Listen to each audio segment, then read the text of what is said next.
700 করে। 700। 700 টাকা। আগে ভাড়া কত ছিল? 500। জি। এই যে ভাড়া বেশি নিল, প্রতিবাদ করেননি? কি করার আছে, যেতে হবে বাড়ি। গোল্ডেন লাইন ভাড়া বেশি মানে বুঝলাম না। এখন গাড়িটা তো ওদিক যায়, ওদিক থেকে আর লোক ঢাকা আসবে না। আপনি পদ্মা ব্রিজ বলেন, তেল বলেন, এগুলো তো আর কেউ দিবে না আমাদের। এখন আসা এবং যাওয়ার দুইটা ভাড়াই নিচ্ছে। না, আসা যাও দুইটা ভাড়া কীভাবে হয়? আমাদের যে চার্ট প্রত্যেকটা বার ঈদের আগে এরকম একটা লিস্ট আমাদের দেওয়া হয়, এর থেকে বেশি ভাড়া কেউ বেশি কাটবে না। তো আমরা সেই অনুযায়ী কাটি। এর চেয়ে ভালো কিছু বলতে পারবো, পরিবহন সেক্টরের উপরের লেভেলের লোক যারা আছে তারা। এখন এখান থেকে আচ্ছা, ঢাকা থেকে বরিশালে আগের ভাড়া ছিল কত? 528 টাকা। আর এখন কাটছেন? 38 টাকা, 538 টাকা। কাটছেন 695 টাকা, হয়তো 5 টাকা বেশি, 700 টাকা। আপনি যাবেন কোথায়? আগে ভাড়া কত ছিল? আগে ছিল 550 টাকা, 500 550 বরিশালে। আগে ছিল ভাড়া 500 টাকা, 550 টাকা, 700 করে নিতে আছে। আধা ঘন্টা সময় লাগে, এই সময়টা তো আমাকে নাই। ফিনিশ আসলে একটা জিনিস, সস্তায় বস্তাপতা জিনিস, স্পার্টা চিনে ফিনিশ। এই জন্য আমরা যাত্রী উড়ে আমরা ভাড়া কাটতে কাটতে চলে যাই।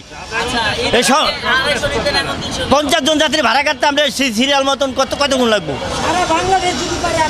কিন্তু আপনাদের তো এমন অভিযোগ ছিল যে 9টার গাড়ি 12টায় ছাড়ছে, এরকম না না না না, আমাকে গাড়ি নাই, সুপারে নাই। আপনাদের কাছে আধা ঘন্টা সময় নাই?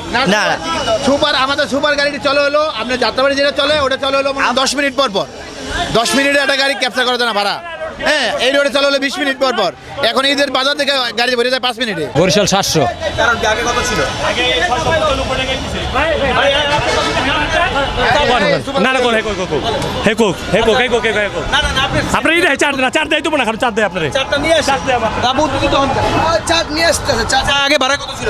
550। আগে কত ভাড়া ছিল? আগে 528 টাকা ছিল, 528 টাকা। এখন কত নিচ্ছেন? এখন হলো 695 টাকা, আমরা 700 টাকা নিচ্ছি। এই ঈদের জন্য প্রত্যেকটা মালিক সমিতিতে একটা চার্ট করা হয়, এই যে সারা বাংলাদেশের চার্ট আছে এই জায়গায়, আপনি দেখেন। আচ্ছা, এটা মালিক সমিতির পক্ষ থেকে করছেন? জি জি জি। এটা সরকারি কোনো আছে নাকি? মালিক সমিতি অবশ্যই অবশ্যই, জি। মালিক সমিতি জি, সব অনুমোদন আছে, জি। অনুমোদিত লেখা আছে? সব অনুমোদিত লেখা আছে। শুধু আমি না, গোল্ডেন লাইন পরিবহন বলেন, অনুমোদিত লেখা। গোল্ডেন লাইন পরিবহন, আচ্ছা, আপনি একটু ঘুরে আসেন। অনুমোদিত লেখা আছে। আচ্ছা, অনুমোদিত লেখা আছে এখানে যে অনুমোদন করা হলো। এই যে এখানে দেখেন, এগুলো সেভ আপনারা এগুলো জমা দিয়েছেন, এটা অনুমোদন করেছে? এই যে পারমিট শাখা দেখতেছেন না, পারমিট শাখা, বিআরটি ভবন, এটা রুট পারমিট শাখা, সেটা আপনারা জমা দিয়েছেন, কিন্তু তারা অনুমোদন দেওয়া হলো এরকম কোনো সাইন করেছে? অনুমোদন না হলে কি এখানে প্রত্যেকটা পরিবহন শ্রমিকদের বা প্রত্যেকটা পরিবহনের সেক্টরের লোকজনের সিগনেচার আছে এখানে।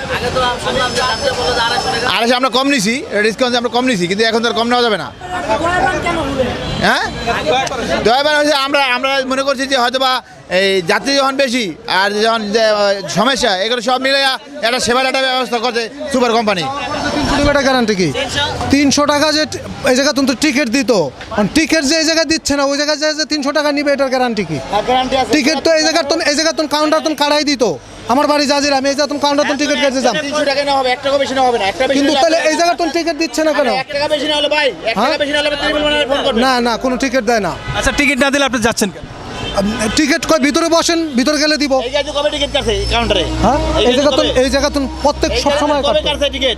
এই জায়গার তো এমন কোনো টাইম নেই যে কাটে না। ভাই এই গাড়িতে এই সময় আমার কথা শোনেন। আপনাদের টিকিট কাটার কোনো নিয়ম শোনেন, টিকিট কাটার নিয়ম আছে? টিকিট কাটার নিয়ম আছে। আমাদের যাত্রী গাড়ি হলো, যাত্রী আমাদের বেশি, আমাদের যাত্রী বেশি গেলে যেই টাইমে আমার গাড়ি চলে টিকিট কেটে কাউন্টার হারতে পারে না, এই কারণে আমরা গাড়ির ভিতরে ভাড়া কাটি।